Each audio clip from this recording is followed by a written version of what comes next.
से रास्ता नहीं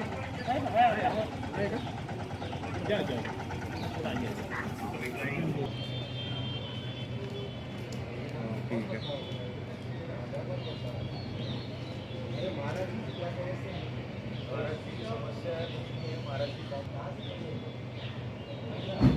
अरे दादा थोडं साईडला बाजूला त्यांना दिसलं. हां बस बस आता बोला. आता बोला ना. करा.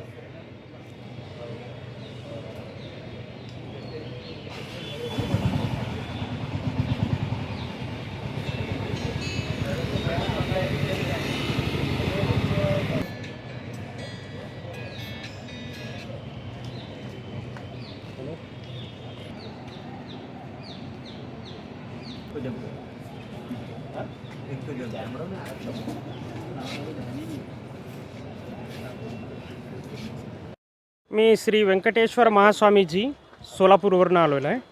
तुम्ही नागपूर लोकसभेतून उमेदवारी अर्ज दाखल करताय, काय नेमकं आहे, कशासाठी तुम्ही इथून फॉर्म भरताय? आज सुरुवातीचं 10 नागपूर हे मतदारसंघाचं अधिसूचन झालेलं आहे. माननीय मंत्रीजी नितीन गडकरीजी इथं भाजपाकडून स्पर्धा करत आहेत.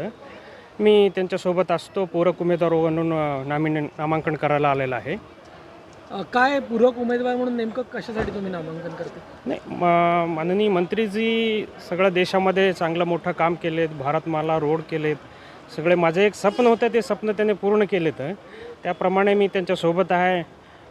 त्यांना दीर्घायुष्य भेटू दे, त्यांचे कामं अजून होऊ दे, देशामध्ये त्यांचं काम जास्त प्रमाणे होऊ दे म्हणून ते एक आशा आहे माझी. महाराज, जर तुम्हाला त्यांचं म्हणजे त्यांना मोठे नेते मानता तुम्ही, मग तुम्ही तुमचा फॉर्म न भरता त्यांच्यासाठी हवन करायला पाहिजे. हो करतो, पण फॉर्म ती लिगली फॉर्मॅट्स आहेत सबस्टिट्यूट कॅन्डिडेट म्हणून, त्याप्रमाणे मी तिथं देतो. तुम्हाला पक्षाने सांगितलेलं आहे? नाही, मी स्वतः देतो.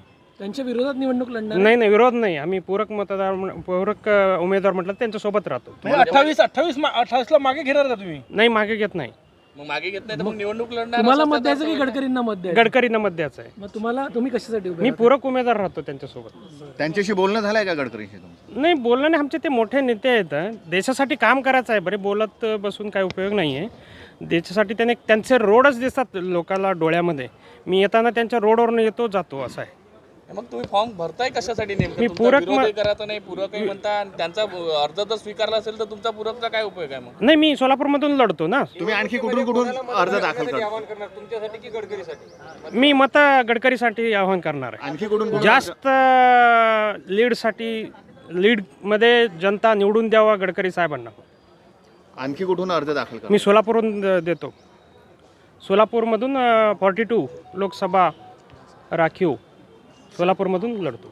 धन्यवाद. थँक्यू. खूप खूप धन्यवाद. मराठी बोलू शकणार, हिंदी बोलू शकणार. आज नॉमिनेशन जे आहे जे चालू झालेलं, आज फॉर्म आम्ही घेतलेला आहे Ambedkarite party of इंडियाकडनं. Nagpur लोकसभेचा form घेतला आहे. माझे कलिग्ज आहेत त्यांनी रामटेकचं सुद्धा पण घेतलेलं आहे. आणि आम्ही जे आहे इलेक्शन जे आहे एक 80 पॉईंटची जी पॉलिसी आहे त्याच्यावर कंटेस्ट करतो आहे. पूर्ण देशासाठी आम्ही 80 पॉईंटची गॅरंटीज डिक्लेअर केलेल्या आहेत. आणि EVMला जे आहे आम्ही लीगल चॅलेंजसुद्धा दिलेलं आहे. ही ती पॉलिसी आहे जी आमची पूर्ण देशासाठी आहे. आणि EVMला एक वेगळं लीगल चॅलेंज आम्ही दिलेलं आहे. सुप्रीम कोर्टमध्ये ऑलरेडी चीफ जस्टिस ऑफ इंडियाकडे ते पाठवलेलं आहे. आणि ह्या प्रोसिजरमध्ये सुद्धा आम्ही लीगली जे काही करता येईल ते करणार. तुम्ही अर्ज घेतलाय का की सबमिट केला? बस आज घेतलेला आहे आणि आजच जर पॉसिबल झाला तर आज सबमिट करणार किंवा अर्ली मॉर्निंग उद्या करणार. कुठल्या मुद्द्यांवर निवडणूक लढणार थोडक्यात सांगा. देशामध्ये देशाला वैज्ञानिक आणि विकसित आणि मानवतावादी जी कंट्री बनवायची आहे त्याच्यासाठी पूर्ण पॉलिसीज डिफरंट व्हायला पाहिजे.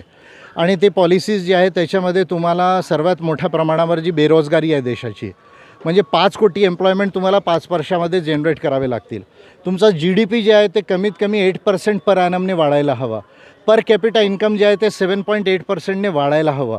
तेव्हा जाऊन जेव्हा आपण 6 ट्रिलियन किंवा 7 ट्रिलियन जेव्हा आपण बनू तेव्हा जे पर कॅपिटा इन्कम आहे आपल्या देशात 82 कोटी जे लोक आहेत त्यांची पर कॅपिटा इन्कम फक्त 79 रुपीज 20 पैसे आहेत. हे दर्शवते की आपण 3rd नंबरवर जरी आलो पण आपल्या देशामध्ये गरिबी फार मोठ्या प्रमाणावर आहे. याला दूर करण्यासाठी रिअल पॉलिसीज हव्यात. तर हा आमचा मेजर अजेंडा आहे. पूर्ण नाव सांगून द्या. Vijay Devrao Mankar. Thank you sir. Welcome.